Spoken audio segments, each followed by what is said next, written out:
Hello, welcome to Live Reality Games Podcast. My name is Steven Stewart, and here I am today for the premiere episode of Survivor BC Season 6, Rockrain Valley.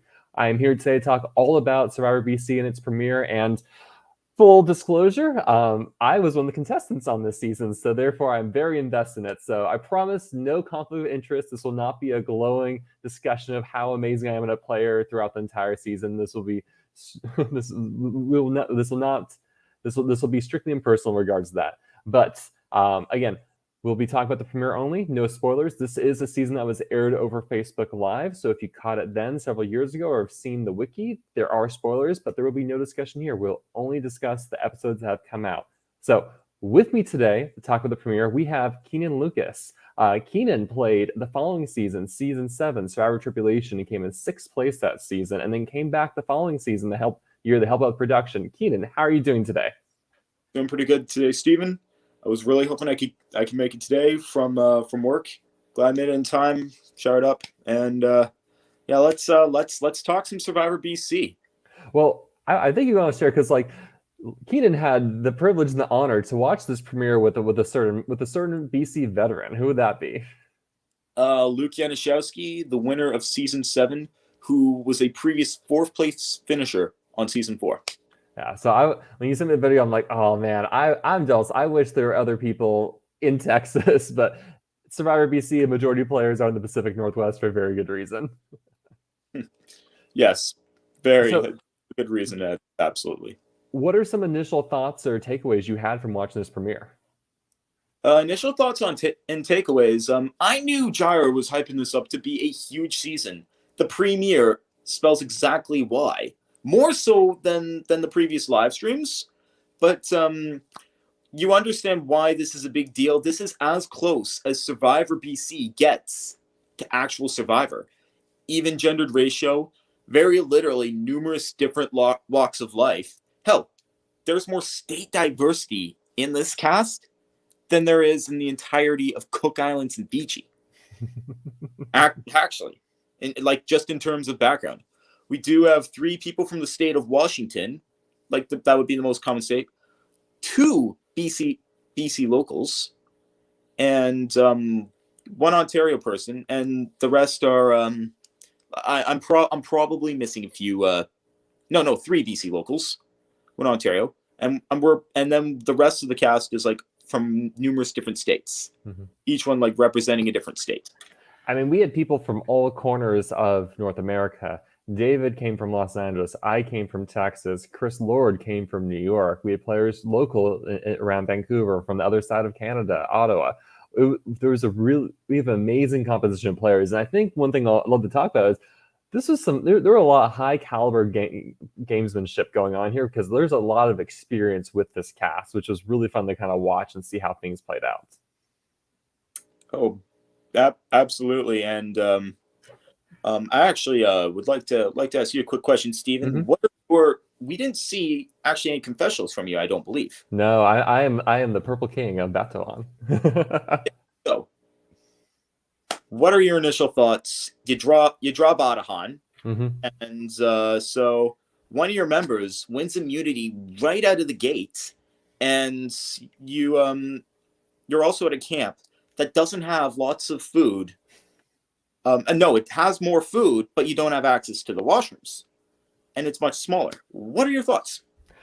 So I played Surviving Reelfoot about a month and a half before this season, almost 2 months before this season. And so I don't really care about the food. I can go without food for a couple of days. I was stoked to have a sleeping bag. Sleeping bag makes the world of difference when it comes to sleeping. So I'm just like, man, I'm gonna sleep great this trip. I don't care about anything else. So I was just very happy to be out. And the weather, my gosh, I've never had such beautiful weather in a Survivor game. Every game I played, there's been rain or torrential sun, just 70 degrees and peaceful and beautiful the entire time. It was spoiling. So I was thrilled to have some comfort. I was thrilled for the weather, and I was excited to play. Now, looking at my tribe, I was pretty happy with my tribe. The only person who I knew about on my tribe is Rachel, because I'd played 2 games with her, but never really was on a tribe or talked with her during those games. And I knew of Lori because she came and spectated in Surviving Real Foot. We were just like, oh, who's that lady? And we didn't know that she was there doing reconnaissance because she then played the following season that summer. So I knew a little bit of my tribe, but I was excited to get down and start playing Survivor. All right, excellent, excellent. Yeah, In regards to your comment about Keegan winning immunity, I wasn't thrilled. I did not want anyone in our tribe winning immunity just because that less options, less flexibility with regards to how this strategy was gonna form. Yes, and no. Speaking of Keegan, he's literally spent the whole episode of the game doing nothing but winning. It's a good starting showing for Keegan, right? He wins the individual immunity, he wins the reward challenge, he then wins the tribal immunity. I mean, it's if you have to start Survivor, the only thing he's missing is pocketing an idol, and then he'd be set, right? Yeah, absolutely. And it doesn't seem like there are any idols found yet for either. We'll talk about that because there might be a little editing magic going on here. So I'd like to back up first. Let's talk about this cast as a whole, right? And so this season has 3 returning players. We have 3 first boots. We have Naya, who is the first boot from season 2. We have Noah, who's the first boot from season 3, and then we have Taylor St. Louis, who's the first boot from season 5. Now, Keenan, you are very familiar with playing with returning players. Your season also featured several returning players in your cast. Talk to me about your philosophy with returning players. The philosophy of returning players. So yes, I've played in the newbie mixture of returnee era, and I don't really have a lot against returning players. I mean, I'd rather it's either mostly newbies with returning players, and you have a cast and you get to play the game, or no cast at all. So if that's what it's going to take for a game to be full set and played, I'm okay with that. And in regards to the particular first boots getting another chance, that I think that's the best. That's the best option that you could go for returning players. And yeah, two are locals, very old school, pre-mixture with returnees era. One, the third, was screwed over by a returnee due to others. We like to point out that Tyler Cocoon had voted out 2 of these returning players. Yes. Well, one, Tyler did not exactly have a right hand in voting out. It was a unanimous vote. Like, I used to be a coworker of one of Tyler and Noah's former tribe mates, Brett. And I just asked him a few questions like, why Noah being the first boot? And he's like, just young, didn't fit in with the rest of the tribe. A little bit annoying. I relate. So it's so I mean, just obvious kind of young, inexperienced type of reasons, just it's very much a game. This is still in the era where it's just Gyra's friends from church, whoever wants to join. And this is before things just get real. And this time around, Noah's back again. He's got a much different mindset. Taylor St. Louis obviously has a very much different mindset as well. And it's similar, but it's also very different. She knows that it's a target on her. Like she is not suspecting her tribe to have any mercy whatsoever. And in addition, she's got Naya, who's also a fellow first boot to relate with. And Kevin was the first boot in another season, which was it Survivor Los Angeles? So he was. I think it was Survivor Pacific Northwest. Yes, with Jack Wire. Oh, hey, how do you actually activate? Being able to view comments in this chat. I've actually never. There's on mobile. I don't know. I can see the comments. I'll post anyone that we want to talk about. Let's talk a little bit about the cast, right? Because this cast is a whole depth of experience. We already talked about Noah. Let's go through Ululu first. We talked about Noah. Noah has Liz Riley says to your right there should be maybe a comment button. Noah says, wait, what does he say? So Noah we talked about as a returning player. He first played when he was 14. Now he's back when he's 19. So he has some more life experience coming with him. We have Chris Lord. Now Chris Lord is interesting because I recognized him because he played in Yes, Kevin Evans says like he was the first boot in Pacific Northwest 2 weeks prior to BC. I didn't realize that game, which was fans versus favorites, I want to say, happened right before this season. So Chris Lord, he's the founder of Survivor New York, and before he founded Survivor New York, he played on the Durham Warrior Survival Challenge in Maine in 2015, I want to say. And he's in the infamous season where Dr. Jill from Survivor Nicaragua leads a Survivor Alumni Alliance and stomps through the game. And Chris is unfortunately the minority at the merge. But he is, I want to say he's the last fan standing of the Minority Alliance. Okay. Kirk agrees. Chris Lord was fifth in Chris Lord also played Pirate Booty Camp season 2. Okay, that I didn't know about either. So Chris has a fair amount of experience behind him and has done well in his games. Now we have Lexi, and to my knowledge, this is Lexi's first game. We have Aleem. Aleem played with Kevin in Pacific Northwest 2 weeks prior to filming as well. So there is a big connection with Aleem and Kevin. We have David. David played in Survivor Los Angeles. I can't remember what year, but he played prior to that season. He and Kevin played in the same season, though. I don't believe they're on the same tribe. No, they're not on the same. Well, not this season, but yeah. I don't know about that. And they also starred different tribes in this season, too. So that connection, pretty severed. We have Lindsay. Lindsay is from Washington, but it's her first game, I believe. And then we have Kristen. Kristen played in Surviving Reelfoot that previous summer in Thick as Thieves. Yeah, and finally, we have Stacy. And Stacy, the question is not what game has Stacy played, but what games haven't Stacy played? Because Stacy is the connoisseur of live reality games. Is probably has more experience on this than anyone else in the cast. And Stacy not only has more experience, she has really good placements in these games. Like Stacy frequently goes deep in the merge and is very skilled at these games. Yes, I first caught a glance of Stacy in Surviving Reelfoot 2. Mm-hmm. And back then I actually didn't even watch Reelfoot. I hadn't watched Reelfoot until I played. This is Stacy's 13th game. So oh my lord! Oh my lord! And the number's only gone up since then. I can tell you that. Man, so but no, there's nothing. You know, she's going to be iconic when if she plays a hidden immunity idol, they're going to play a song by Moby. All right, Stacey says she's at 20 now, so. Oh. Yeah. Well, I remember that was the episode they edited like the genius, like when like it's like she had a fake idol, but no, it's a real idol, and that's a great scene. Like a clutch moment. Yeah. So looking at the Ululu Tribe as a whole, Keenan, any thoughts on that group of players? They're very, very colorful. I mean, blue already is a little bit more pop into the eyes than black. It's a beautiful shade of blue. And I mean, you see gameplay just tick off the bat. David already has a solidified 4 with Aleem as a firm affiliate.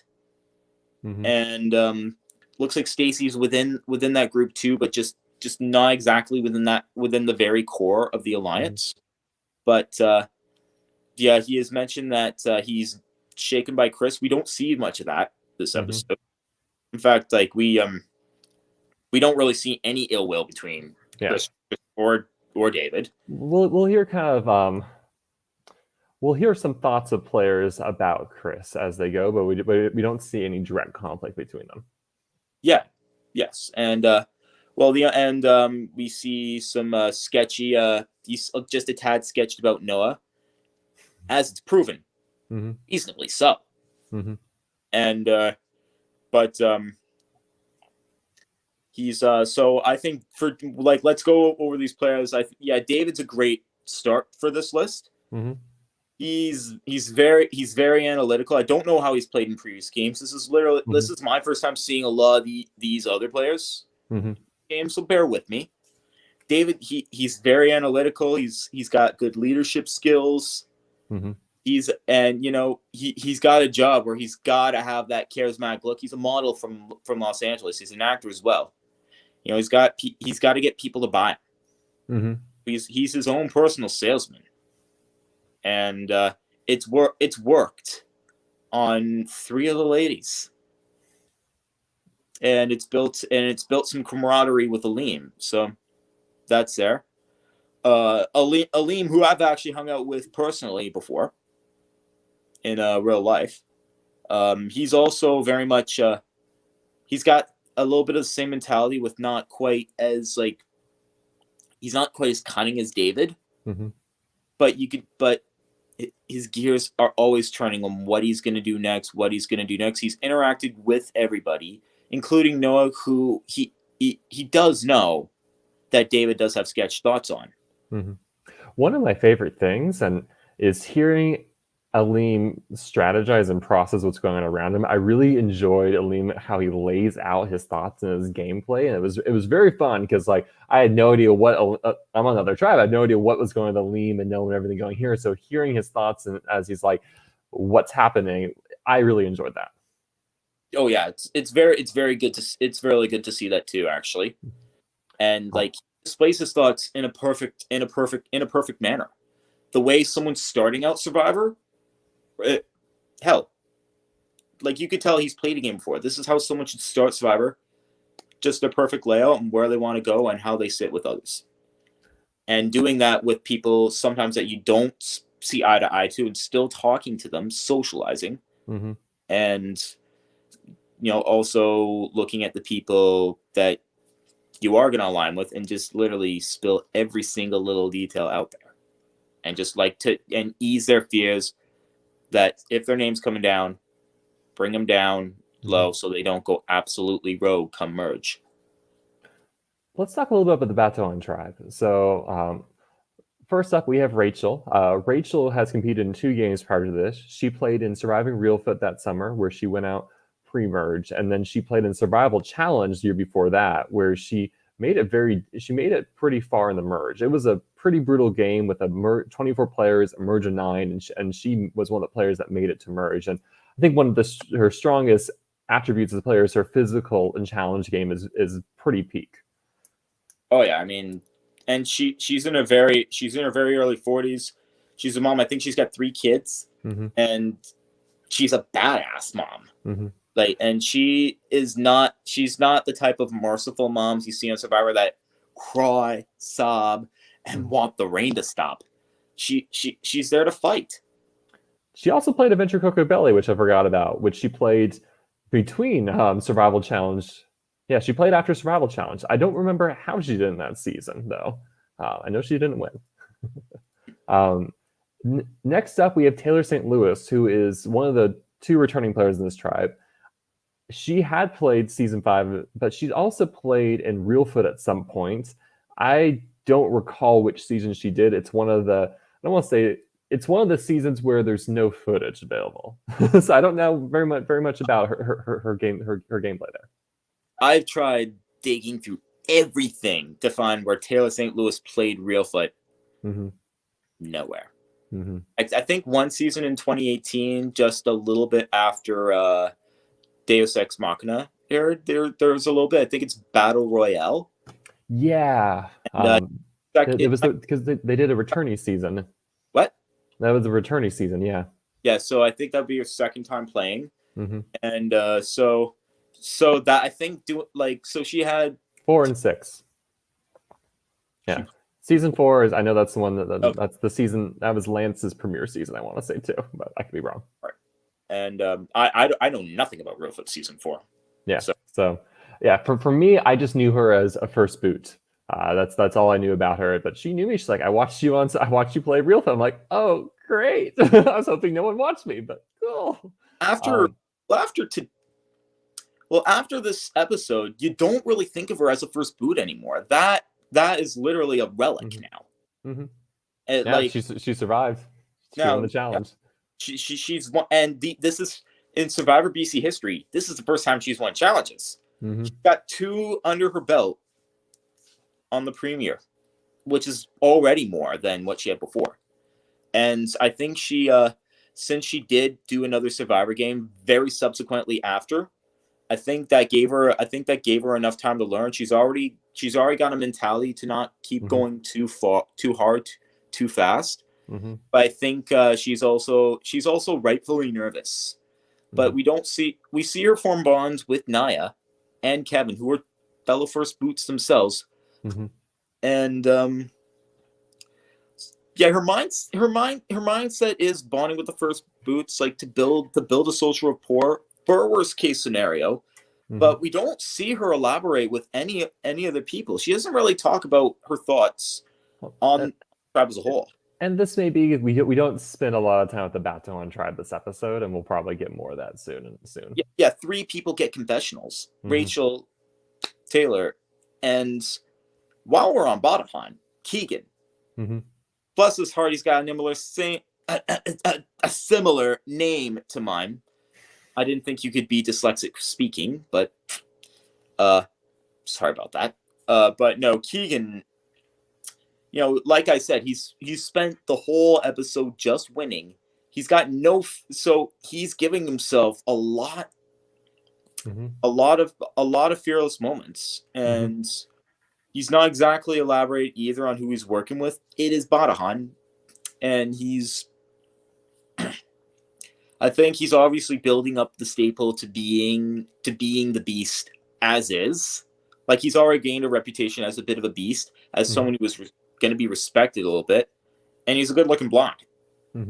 You can't deny that. And I mean, I didn't know this, but he played in Survivor Pacific Northwest. He's played several seasons of that, including their Heroes versus Villains season, where he was a villain. And this is silly. I'd actually watched that season, but I totally didn't recognize him because his hair is very different by the time he plays Survivor BC. That's hilarious. Well, I know he seems to be actually really good friends with season 5 winner and Pacific Northwest host Jack Wire. In fact, fun little fact here, he's a day older than Jack, but born different years. Huh. Okay, that I'm impressed you know of that fact. Yes, I saw a New Year's Eve post with them one time, celebrating their birthdays together. Next player we have is Tony. Tony is also a Survivor Reelfoot veteran, though I didn't know that at the time. I also want to say season 4, maybe. Season 4, season 5. He played one of those 2 seasons, but I didn't know that. Tony is an older guy. He's a father, and I remember he talked about his daughter a lot. Any thoughts about Tony? Tony, we don't see confessionals from Tony, but we do see him very present in the episode. He does have a mark. He's very enthusiastic with the chanting reward challenge with Badahan. Footage I hope maybe would never see that the light of day is our chant, but we won. That's what matters. He is the guy with the most heart there. He has the most heart next to Taylor, who she's the queen of that chant. And then he's also a very, very pivotal role, small but pivotal, in the immunity challenge. Was he the thrower or the catcher? Catcher. There we go. It does not look like an easy thing to catch. It's a marble. Yeah, I refuse to take that position. I don't know what I do to get out of that position either, honestly. But Tony, I also got to see him live in Surviving Maine. Not live. I didn't realize he played Maine. As it aired, and I saw Tony, and I'm like, okay, since I've seen the live streams for season 6, that's Tony, who would come back in season 6, and and that was not long before season 6 started. And in Surviving Maine, Tony actually makes the finals, but gets no votes. Oh wow! Final 3. Okay, so I wonder how that changed how he plays. Yes, well, like Surviving Maine, the premiere, Tony is on a tribe that is doing nothing but winning. I don't think that's not. I mean, I won't say more because that would spoil the future seasons. But there is also a connection between Tony and TSL because of Reelfoot. And then we have Lori. Lori had played Reelfoot the summer before that same summer before coming in playing Survivor BC. Let's see. We have Naya. She was again the first boot from the second season of Survivor BC. We have Kevin, who we've talked about. Kevin is actually good friends with Lindsay, even though they're in separate tribes. And he was the first boot from Pacific Northwest 2 weeks ago and was an early boot in Survivor LA because just unfortunate situations with how the pre-merge tribes went. He also played in Survivor LA with David that summer. So there's I don't know how strong a connection, but there was some sort of connection between the two of them. And finally, you have me. I was on that tribe too. Yes, we do have you. If you want to divulge deeper, feel free as a bird. Oh man, I don't even know what to say. I mean, I came in. I felt so. This is again 2 months after Reelfoot. I felt very good about my Reelfoot game, minus like a fatal flaw of telling someone how to an idol, then getting backstabbed and getting voted out with the idol. But beyond that, I felt very. I felt like I figured out how I should be playing, and I was going to try to do the best I could to kind of replicate that to an extent at BC. But I feel like I hit the premiere kind of flat-footed, not anticipating how fast things go when you don't have like a full day of reward challenges like I've had with every other season I played. All right. And so we go into. Oh, we actually didn't really elaborate much on Naya. She's the other kind of star of the season. She's at confessional, so we don't know how she wants to redeem her season. But we have but we know a little bit of information from her second season. She was physically stronger for the challenges, but a lot of people there were wanting to just make some big moves, and 4 people on that tribe of 7 voted her out. One of those players being the runner-up of that season. Naya, I'm trying to recall. Naya was a very kind person, but had kind of this ethereal quality to her, which was very interesting. Fair enough. So once we're broken into tribes, the first thing that happens is we have a marooning, where we start out with nothing, and we have to race off in the woods to find our items. And they're in these trash bags. We only bring one item at a time, and so like there's your sleeping bag, your pillow, your jackets, extra clothing. And the marooning will last until one player solves a word puzzle. And we each have the same word puzzle. And so as soon as a player solves that word puzzle, the marooning ends. You don't get any more items, and whoever solved it gets immunity at their first tribal council, which is pretty good, pretty big in a season of first boots. And the camera didn't show it, but kind of off in the woods to the side was actually this poster board with like kind of hints or clues to like the word scramble, because I think the word scramble was like a several word long phrase.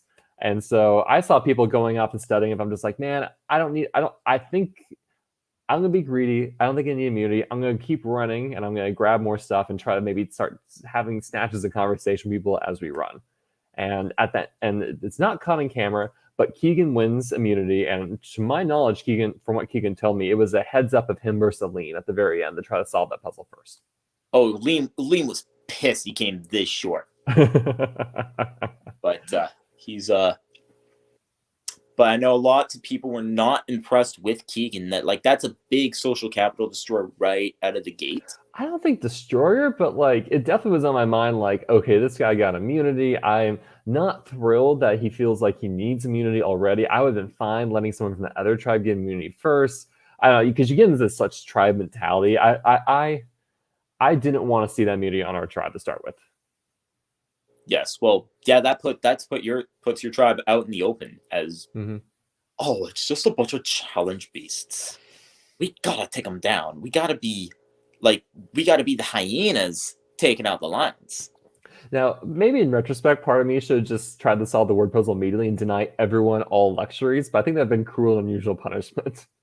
Well, if I was doing that word puzzle and I knew the answer, I would have the answer in my head. I would just be waiting a tad bit and try to get more stuff as possible, because the more you kind of drag it out, the more you're building some social capital, allowing people to have more comfort on them, allowing people to have more items, and they'll be like, oh, thank you for waiting that long. Okay, not quite like that, but they'll be like a little bit happier overall that they got to have more items on their back. Of course, some can be greedy, and if they didn't get everything you still won, then you're still putting a big target on your back.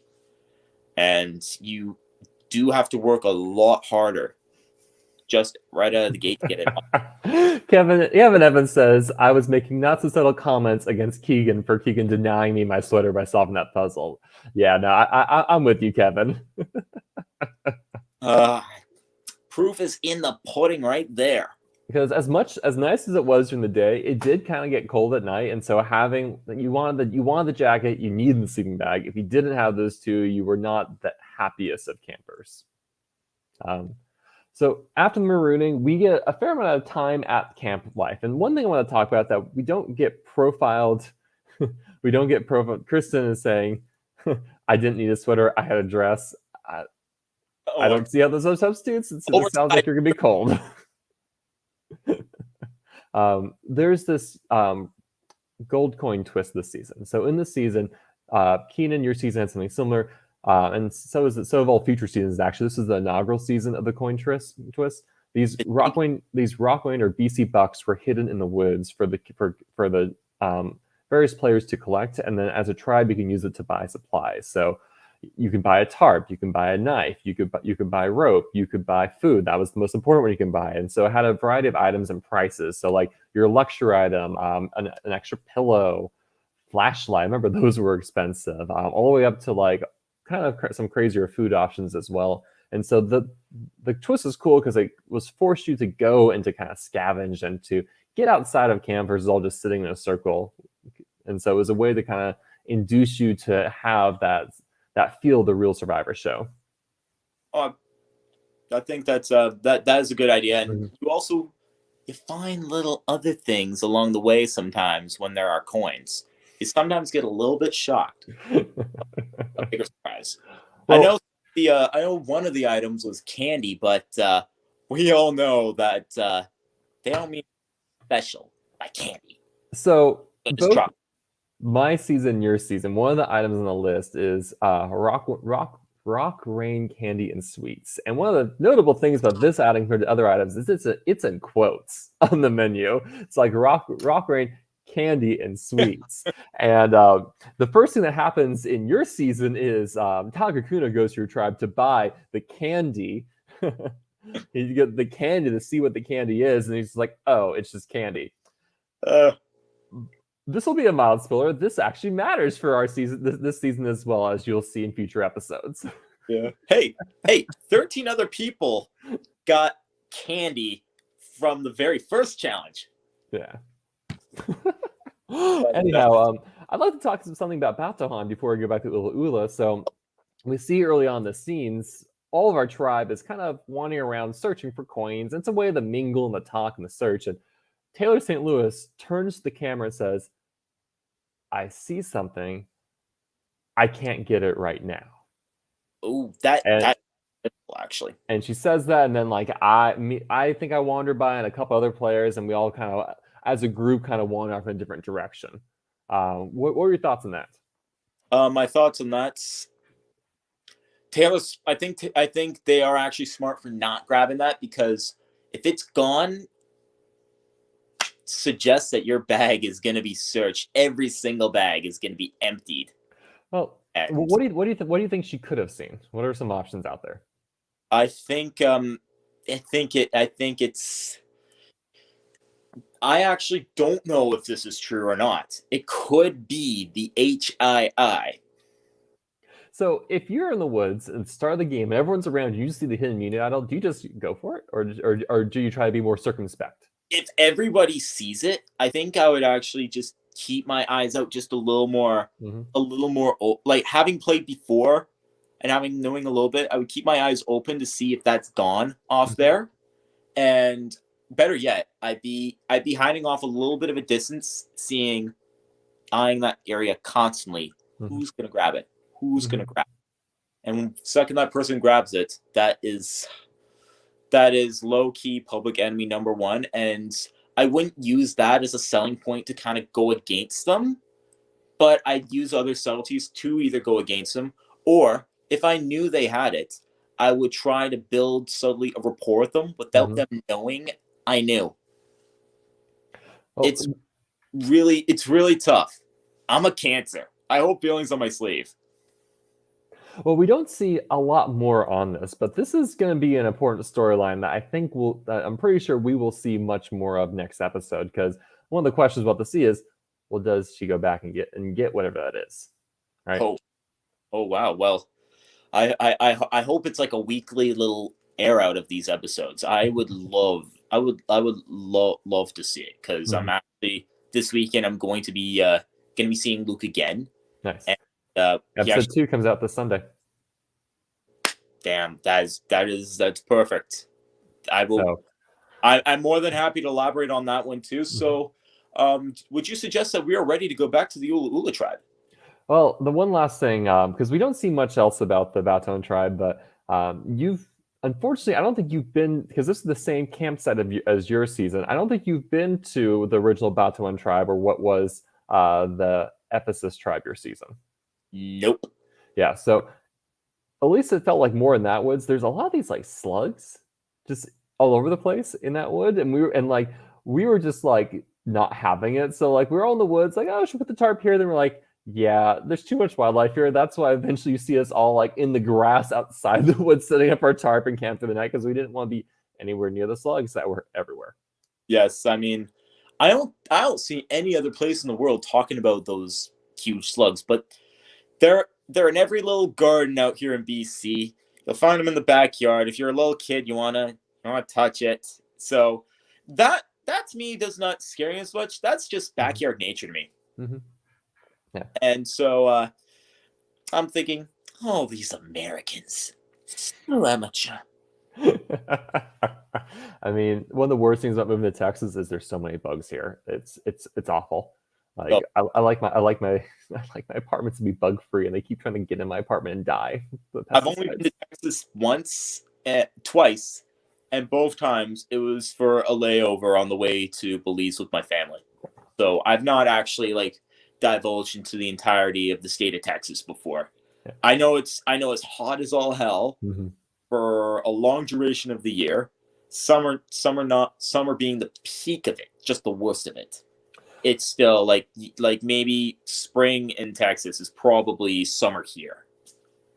For a hot moment, there was going to be a live reality game in Texas, Survivor Lone Star, but then, well, COVID happened. Anyhow, yeah. Moving on to the funner tribe, or at least the funner tribe in this episode, the Ululu Tribe. We get to hear a lot from the different players. Tell me your thoughts on kind of the interworkings of this tribe that we see early on. So I saw Stacy's live stream on Kristen. I knew that was going to make the episode.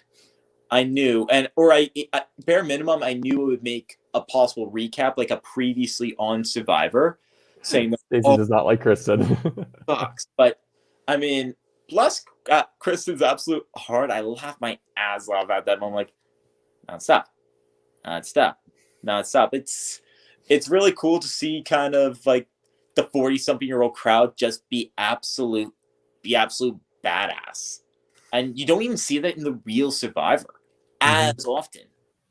But it's like not as often anymore, because it is a lot of younger people nowadays. But just seeing a bunch of 40-something-year-old moms give attitude just drives me nuts. Drives me absolutely insane in a good way. What's amusing about this is that in the season I played with Kristen that summer, we almost have kind of the same thing happening, where we have this kind of rivalry between Tess and Kristen, and where I think Tess just took a dislike to Kristen and just wanted to vote Kristen out because of it. And so it was weird seeing a little bit of that kind of like Kristen versus the world come back in this season at the start.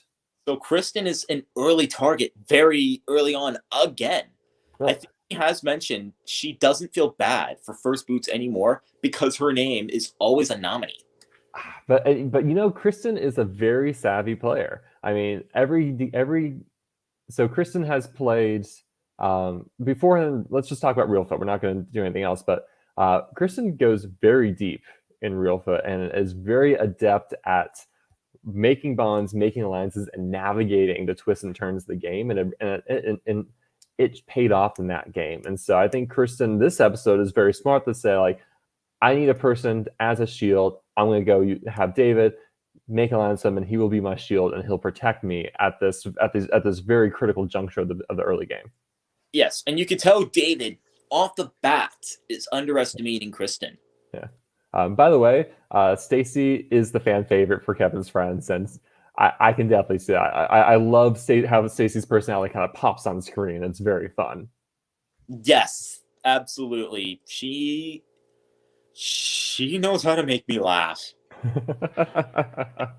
um, I played Victory House the Mole with Stacy, and probably one of my favorite Stacy moments from that season is when, like, she is doing this French accent and pretending to be a waitress serving food. It just had me rolling. Amazing. Too good. Um, And but we haven't seen a lot from some of the other girls. We could if we want, we could talk a little bit more about Stacey, but we don't see much about Lindsay and Lexi. we get little pieces from them, not as much from Lexi, but we hear that, like, David's kind of trying to form this alliance from the get-go. In fact, the opening confessional of the season is from David saying, hey, like, I like Lindsay, I like Lexi, I like Kristen, I want to work with women. I like Aleem, I like Stacy, and I'm on the fence about Chris and Noah. And we hear a lot about David working to form kind of this, I think it's Lexi, Kristen, and him. We hear a lot about that trio. Oh, well, I mean, I'd say more or less Forsen because like you said, him, Kristen, and Lexi. Yeah, and then Lindsay ends up being pretty integral in that. I thought Lindsay was like really involved in there. Mm-hmm. Like a confessional with Lindsay before we see something from Lexi. Mm-hmm. Yeah. But no, we don't see a lot from Lindsay. I'm just assuming by her sweater she's born in June, maybe. Gemini. But Lexi, I bet. What we do see is we get a yes, the secret twins this season were Lindsay and Lexi. As someone in another tribe, I could not tell them apart for a very long periods of the game. Really, what this episode, what I love, kind of ends up being, it's a little bit like the Noah show, right? Because we get to see a lot of Noah. Because we get Noah, and he's like, hey, I'm thinking about targeting Chris or David. I don't know why, but I kind of want to target them anyways. And things are quiet, and we see him. You see him like really working on Aleem, and see the two of them off of each other a lot. It's very interesting to see how fast Noah was playing in that regard. I don't know exactly if no one knows this or not, but he is almost right to target David in a sense of getting rid of other people's shield, because David is showing himself to be very prominent in his strategy.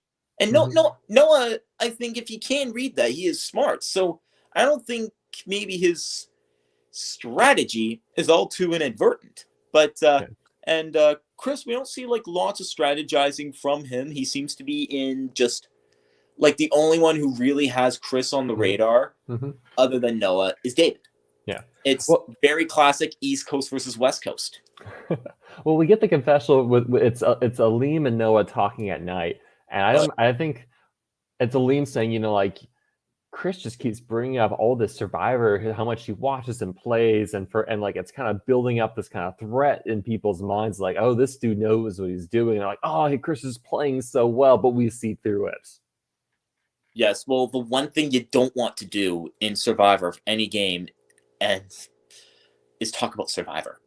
Except, well, it can kind of depend, right? I think like the survival challenge, I had the biggest Survivor nerds on my tribe, and it was amazing. And I wish I just nerded out with them more. But like on my tribe for Baton, people are like talking about Survivor Real Fun. They're like, don't talk about Survivor Real Fun. Don't talk about Survivor Real Fun. Don't talk about Survivor Real Fun. I'm like, let's not talk about my past experiences. I want to be on this because at least I thought a lot of my tribe hadn't played before, so I want to be on the same ground as them. So.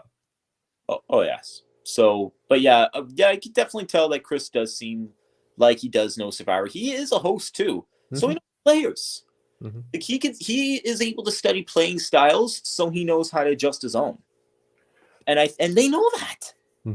I think being a host is an advantage and a disadvantage. We have had a host win before, though. So for them to be a host and already have that target on their back and win, that's a huge win. But will we have a host winner? I know, you know. We'll see. So that ends really the first opening day, and the next morning we start with this reward challenge where both tribes kind of prepare the song, dance, cheer that's judged by 3 past Survivor BC alumni. Keenan, which one did you like better? As Kula as Ula is, I I can snap my fingers a lot better till we are Batahan. Yes. I, I, like Oh man. I always I actually I sometimes comment on David Walsh's post saying Ula Ula's pretty cool, and I think there's a lot more colorful people on Ula Ula, and you would think if it's for food, we got the camp with less food, should we try a little harder on this challenge? Oh no, I actually did like. I'm trying too hard either. It's just nuts. I did like the Ula Ulas mainly because I like the head props. They had as Stacey mentioned, they had skirts. They had weird little graveyard headstones that they painted. Yes. I like the thought that was put into that stuff. The fern skirts are genius, and it's very similar to the Meke reward challenge in Fiji. Mm-hmm. Only you're not staying for an overnight feast. You're staying for some breakfast from McDonald's. But no, I mean, Batahan's chat was genius. You could tell Taylor St. Louis was leading that chant. And I would say Rachel put a lot of work into making that chant as well. Rachel spent a lot of time putting together those verses. I danced awkwardly. I was a great backup dancer. That was probably the most of my contribution. I will say my favorite moment, and I'm a terrible human being, and props to Matt Raymer for doing this, was poor David has that amazing slip and fall at the very end of their dance, and it appears at the start of the episode and it appears then at that moment of episode 2, and I just looked at this needs to be a GIF, and now there's a GIF that exists out there for Survivor BC Love of David. So forgive me, don't worry, audience. Next week has an even better moment. It has probably one of the most iconic moments of the season is happening at next week's immunity challenge. It will be everywhere. Not saying what it is. I know exactly what it is. And if you're in the audience, Kristen Williams, you know what it is too. Yeah, so Baton wins. Fun fact, this is my 4th Survivor game, and this is my first time ever winning a reward challenge. Because every other season I've been on, my tribes were just abysmal reward challenges. My first season, I lost the full day reward challenge. In the second season, we came 3rd or 4th in a reward challenge. And then Real Foot, we lost a reward challenge. And I was like, oh my gosh, I broke the curse. So it was an amazing moment. But no, and it's a food reward. You already have more food at your camp as is. And the rest the people at the better camp are starving. It felt good. It felt very good. I can't say much else beyond that. But it felt great starting off right. Even though it's a song and dance challenge, and it's not going to be your more typical Survivor challenge, but that have a higher morale in the camp and to really bring people together. Say, yeah, we got this. It was a good moment. Yes, and so did you get so was Unity better at Batahan after this? So, at least for me, I'm talking from my experience, I hadn't really started playing very hard at this point in the game. I kind of had some light conversations with Rachel and Laurie, but I really was focusing on getting to know people and kind of feeling things out. I hadn't really worked very hard to kind of start solidifying alliances yet. And so, we're all happy. We're all together. We're all standing in a circle talking to each other. So it's very hard to be that person to try to break away and say, hey, let's go strategize elsewhere. Unless you say oh, bathroom break, because we didn't have an outhouse. We just had the woods. So yes. Well, yeah, when you're winning, it does become that much harder to do it. Mm-hmm. And the person who does it is both brave and psychotic. We just did a lot of small things to kill time. So rope toss was definitely one of the games. At one point, it's toss the pine cone in the box. It's we found ways to kill time. That's actually a really good way to kill time. What we did in Tribulation, now that's okay to mention, we actually played a ninja sometimes. I don't think we played ninja. That would have been a good one. I played that in survival challenge, but I didn't even cross my mind. That would have been really fun. Yep. And sometimes if someone has a deck of cards on there, you always play with cards, and that's actually a low-key way of just building building alliances, knowing who's with who. When you study everybody, you know who's out to get whom. Mm-hmm. You know the manifestos without them having to spill their manifestos. And we'll go into more about manifestos near the end of this for sure. Well, we don't get much else between the reward and the Muni challenge. We just kind of have Lindsay. We see Lindsay, Aleem, and Kristen talk a little bit, but like we don't get much strategy. Kristen mentions she talked to Aleem. She feels like maybe there's a her, David, Lindsay, Lexi as a 4, but like I think we don't get much. So moving to the Muni challenge, this is a fun challenge. This is a multi-part challenge where you have a player find a marble, hand it to someone with a paddle, have to balance it across a beam. Then 3 players then maneuver through a bunch of tubes, PVC tubes. They get it to a thrower, sends it to a catcher, and finally use that marble in a really, really difficult ball maze. Oh yes, I saw the live stream of that maze. Yeah. That looks like it's the most difficult part of the challenge. You have to be very, very slow. It's not like the big boards you see on the Real Spire where you get to maneuver, have a lot of space, and you need the sharpest eye. You need to go along the right trail, no shortcuts. And I mean, let me tell you, this was to say small, about it, but it's difficult. This had like 60 different holes. The small 60 holes. It was hard from the get-go, right? It wasn't like, it's easy. Oh, it's so hard. It was like, it was challenging from the very start. There felt like a learning curve. I feel like, Baton ends up winning this challenge. I think one of the things Baton did was we just put Kevin on it and we didn't ever take him off. And I think, and Ululu members, if you're here, correct me, I believe there was some substitution on your tribe of who was doing the ball maze. But yeah, I mean, as Kristen Williams says, like if you breathe wrong, the marble would fall. It was super sensitive. It was super delicate. And we were there for, it felt longer to me, in the episode, like 10 minutes later, but like, long enough, we had some rule addendums, like, okay, if every 10 if you fall, you go back to the last checkpoint. Like they added checkpoints essentially to help speed us through it. Once we kind of got that, because like Kevin had kind of figured out, but it was just so delicate, we really just kind of like took away from there by storm. Oh yes, and every part in that challenge matters, but one of the parts that is just a bummer to have to suffer, you have to do the whole challenge again. Yeah, and like on the ground after the tail toss. From talking to Stacy says like that straight PVC pipe, because there's 2 bendy ones and a straight one. That straight one was a challenge, and it seemed like the real solution was you kind of have to have all 3 people working at once. To put the ball on a curvy one, shoots the straight one, goes the next curvy one, then repeat. And it really seemed like people figure out the flow of that. But my role as the marble balancer, I didn't really do much.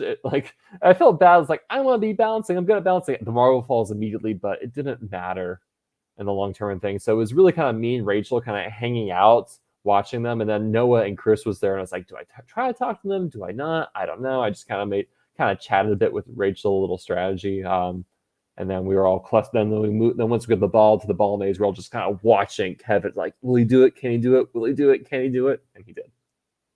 So, granted that you and Rachel were talking to each other and strategizing, did anything pivotal come out? Was the Badahan Alliance officially formed? No, at that point, like it kind of was. I felt like I was comfortable with Rachel and me, and then Lori. But I didn't feel like there was like an overall tribe alliance in an extent at that point. I was kind of figuring out, I feel good with Rachel. Rachel feels about Lori, and I kind of feel good about it too. That's 3 of us, and I'm trying to figure out where things are going from there, what connections I want to make. Yeah, you got 3 solid Southerners right there. Exactly. And that's just another commonality in addition to the Real Foot thing. Because as we know, there are like Taylor and Tony are the other Real Footers out there, but we don't know what their placement, what their. I didn't even know they had Real Foot experience, to be honest. That was the surprise. Like it's like, oh shoot, you played in one of those lost seasons. I had no idea. The lost seasons. The lost seasons of Real Foot. So yeah, and at that point, like I didn't even know who I wanted to vote out. I was just like, yeah, we'll see what happens. But Baton wins, and we proceed to my favorite part of the episode, the Ula scramble before Tribal Council. Should we just skip to the fun part? Well, I did say that we would go more into manifestos, and one error of spelling his manifesto. So heck Tell yeah. us more, Keenan. It's an amazing moment. This is a cringeworthy moment in the best way possible. Like Luke was just telling me, just keep looking here. Just watch, wait. Let's hope that Jara added in his manifesto here. And I had already been told about this before by another production member, and it was just, I didn't think it would be as cringeworthy as it sounded. I was right. It wasn't as cringeworthy as it sounded. It was more. I was cringeworthy. so happy that this was on camera. I had heard that Noah had basically told people to their faces, I want to vote you out, and here's my boot order. But like watching it happen, poor Chris. I mean, Chris is here. He wants he's experienced. He was ready to play hard. And he hears Noah saying, yeah, you're going to be the third boot in this tribe. And Chris is just like, no, I'm not. Like, I can, like, it's Noah comes and Chris is sitting down with Lindsay. It's just this weird conversation where Noah's kind of dictating the terms of the tribe to Chris, and Lindsay's probably just like, what is happening? She's hearing this. Like, we literally see all the guys' votes. Like all the men's votes are so obvious. So I think Jara is making it look like the girls are controlling this game. Like it's the 4 girls that are controlling the vote. They don't show them because maybe they dictate the option. And we also do. Wait, Stacy, like confirm with this week. Did he also tell you to your face that he wanted to vote you out second? Because I believe it was like, I can't remember the exact list. It was like Stacy, it was you, Kristen, and Chris were the 3, and I can't remember what order it was. I think it was what, Kristen, then you, then Kristen, then you, then Chris. Kristen says, yes, Noah told me I was leaving in 10 minutes. Oh my gosh. That is strategy in a nutshell, people. I mean, my favorite thing about Noah is like, so he has this whole like, he's too truthful, too honest, right? To a fault, telling everyone his plans. And I love when he goes off with Aleem and David, and he just tells David, like, so there is the core 3 of us 3, then we're going to bring on these 2 other people, but they're expendable. We don't really know which we want. He has like this whole like elaborate end game plan that he's sharing, and David's just like, okay. It's almost like it's when you like overshare and are so truthful in Survivor that people just stop believing you. He's like, why would you tell me this? And David kind of has this look of like, why is he telling me this? And David kind of walks out saying, well, he wants to make a final 3, but he wants to vote out Kristen. That's just not good for me, so I'm not going to do it. I mean, David will target him if he's going to go after an ally who David's wanting to work with. That scene, like the foursome plus Aleem, seems very infractionable, and so I knew that at least no one from that alliance was going home. Mm-hmm. And you feel, and here's the thing, you want Noah to redeem himself at the beginning of this.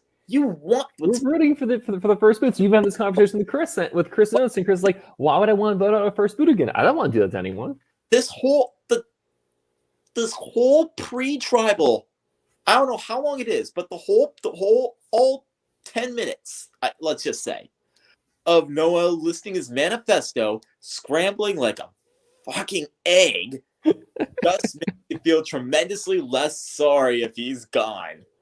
And maybe Kevin Evans saying it felt like the whole episode no one knew he was going to be the star of the first episode, but for all the wrong reasons. And like maybe this is like Survivor 101, what not to do. Don't play like Noah. But here's maybe like, I don't know if this is a hot take or maybe like you would agree with this. This is like evident. I think the player of the episode was Aleem, because Aleem finds himself in a situation where he wants to work with Noah because Noah's starting to play and Aleem wants to play. And Noah just blows up. Noah says, like, tells everyone Aleem's his final 2, starts telling people in their face they're going to vote out, and Aleem's just like, oh, shoot, this is really bad. And Aleem just works hard to get everyone to say, I'm not with him. We're not in a final 2. I want him gone. I'll write his name down. and like because you even have Chris saying, "I wanted Aleem, but it looks like it's gonna be Noah now." And so I think Aleem puts in the effort to distance himself from this disaster of a alliance and to kind of repair things in his game to extent. Now he still catches a vote. He's the emergency vote. He gets the vote from Stacy as a backup plan in case Noah has an idol. But Aleem says he's my ride or die. He'd tell me if he had an idol. But I think Aleem, for the situation he finds himself in, ends up playing, I think, the best he could. Honestly, I've talked with Aleem quite a bit at some Survivor BC, just small gatherings, just as his friends. And Aleem's had me over at his place before. He does not give remotely enough credit to his own game. He doesn't. And this episode is proof in the absolute pudding that he can play, he can socialize, he can strategize. He could get people to just really like him. Like, because you see Kristen already has good vibes about him at the beginning. Like, as he is telling her what she wants to hear. Like, she knows that her name's being tossed out, but he is doing a great job at just toning down her paranoia. And and that's also just proof in Survivor overall. Social play and strategic gameplay aren't always two separate elements of the game. They go hand in hand. And it's really, it's really amazing to actually see Noah succeed at it. And I think Noah? No, Aleem. It's like, I don't know. I don't think Noah's supposed to try but not succeeding at social my strategy. own season, I mix up names constantly. We actually use my football as a way to memorize each other's names, like say who we're throwing to. A way to memorize Jeff's name, what I did was say, not Barnard Roast. But on this, back to this. But no, you get to really respect Aleem's game, and you know it shows that he is going to be that he might do well in Ululu. That he's got actually a good standing by far in Ululu, and he's already getting the trust of some of the big league strategizers like David. To like him as well. So when he's getting the shield on his side very easily. In addition, we already see how he gets Lexi to like him. In fact, very obvious in real life. I've actually we don't see much of Lexi here, but I've met Lexi. She is an extremely nice woman, very much a gem of a person.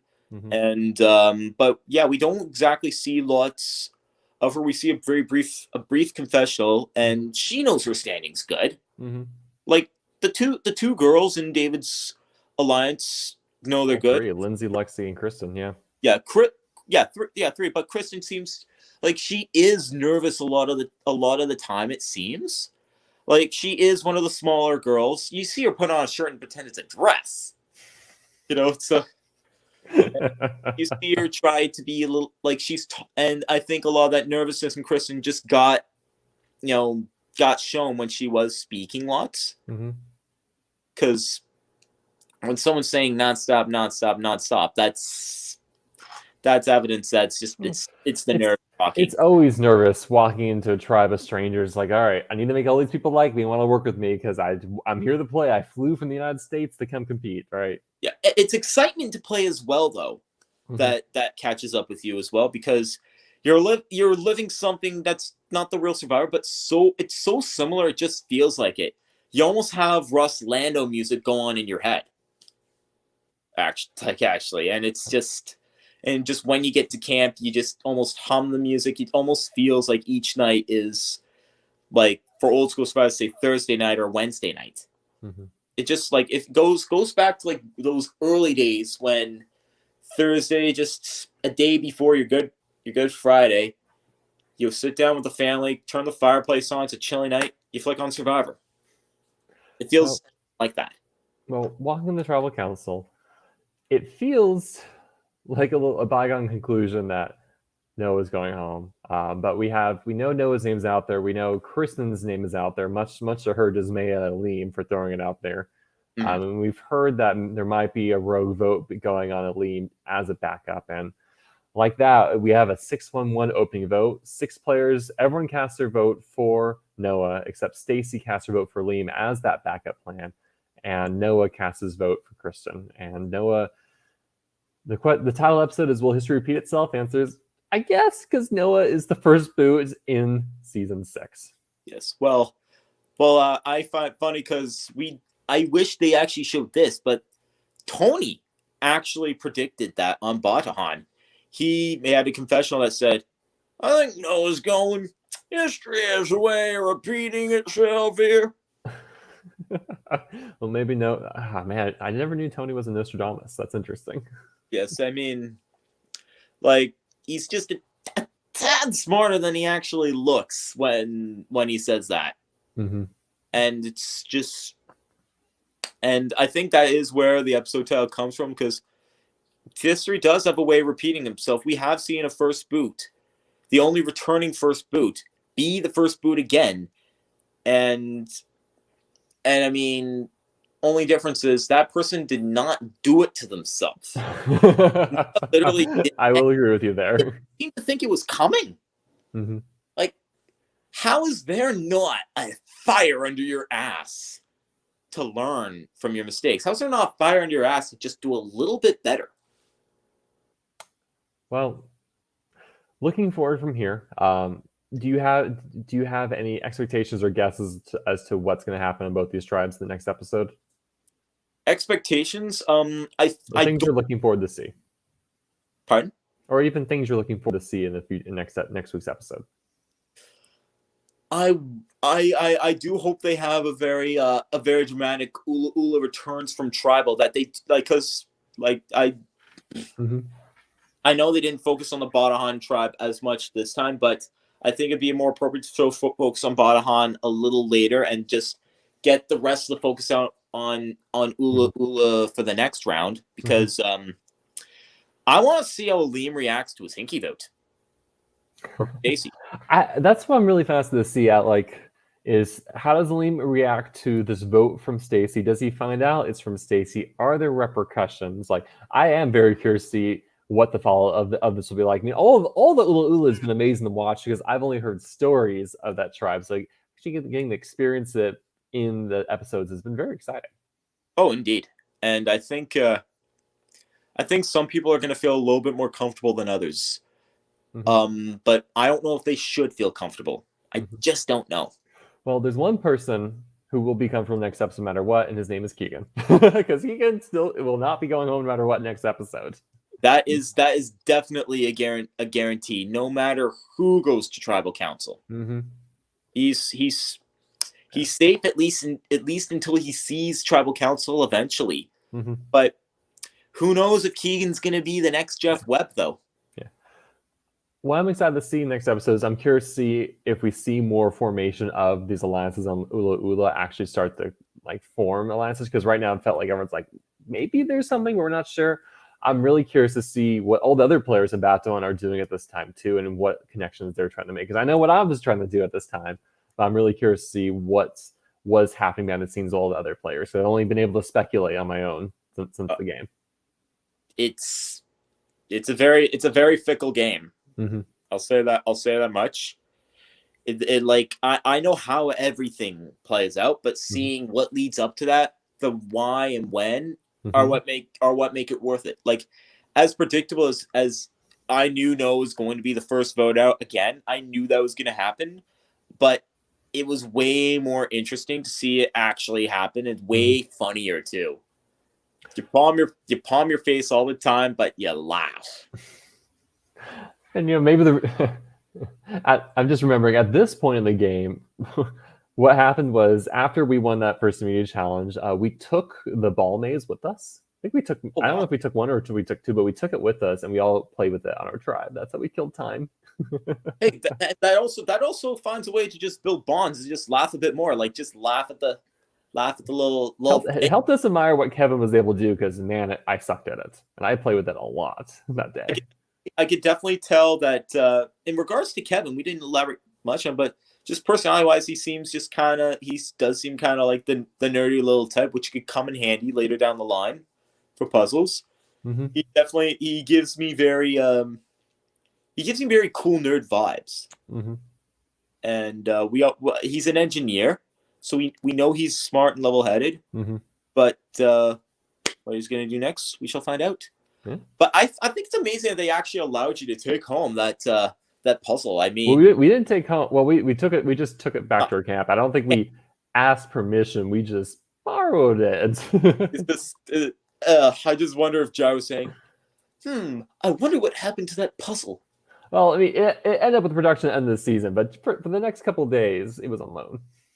Yeah, well, that would have been I'm glad they allowed that. It's great when there's a time killer like that. I mean, all we had to kill time after winning immunity was strategizing and just card games.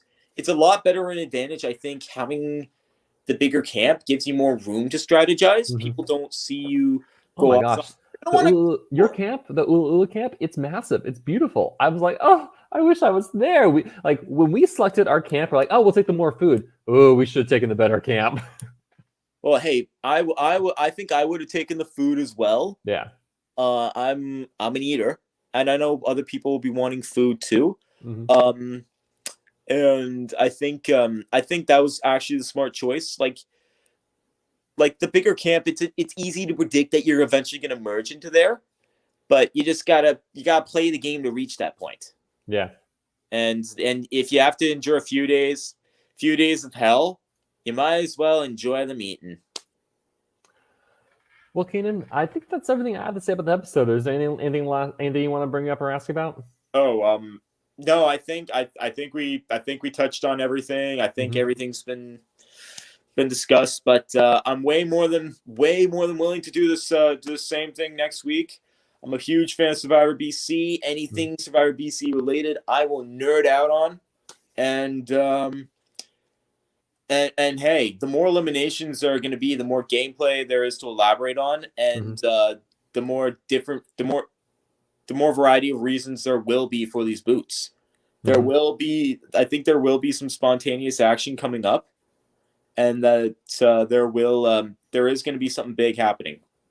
Yeah, no, I won't say more, but there will be a lot of fun, much to come. Is there more? Oh yes. So for everyone who's still watching, thank you for your time. You can find the episodes online on YouTube. The next episode will drop this next Sunday, probably same time, like 6 o'clock Pacific, 9 o'clock Eastern. I imagine they'll do the same. So catch episode 2 there, and I will be back next week with more Survivor BC recap coverage. So Keenan, thank you so much for your time as well, and it's been a blast having you. Thank you very much too, Steven. It's been a blast talking to you too. Yeah, and thank you everyone who tuned in, and we'll catch you later.